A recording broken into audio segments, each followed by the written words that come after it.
ኢትዮጵያ የታላቁን የሰባተኛውን ሀገር አቀፍ ምርጫ ዝግጅት እያደረገች ባለችበት ወቅት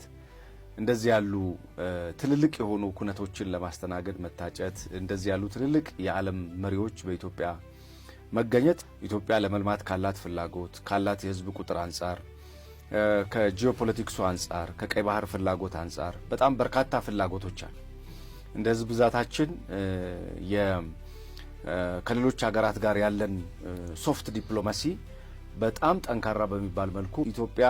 እየሄደች ያለችበት መንገድ በዓለም አቀፍ የአበዳሪ ተቋማት ጨምሮ በዓለም አቀፍ የቱሪዝም ስበት ጨምሮ ከጂኦፖለቲክሱ አንፃር ሰፊ የሆነ የገጽታ ግንባታውም ቀላል የሚባል አይደለም። ብዙ መሻሻሎች አሉ። ምናልባትም ከዚህ በኋላ የሚመጡት ተስፋዎች በጣም የተሻሏቸው ነገ ከነገ ወዲያ ጦርነት ይከሰታል ሲሉ የነበሩ በጣም በበርካታ መልኩ ደግሞ ኢትዮጵያ በዲፕሎማሲው የከሰረች ናት ሲሉ የነበሩ ከእገሌ ጋር ዳግም አትገናኝም ከምስራቁ ጋር ከምዕራቡ ጋር ከሰሜኑ ጋር ተቆራርጣለች ሲሉ የነበሩ ነገሮች በሙሉ አሁን እያየን ያለነው ከዛ በተቃራኒ ሆኖ ኢትዮጵያ እያደገች በአንድም ይሁን በሌላ በዲፕሎማሲ እየተጠናከረች ይሄ ቀላል የሚባል አይደለም።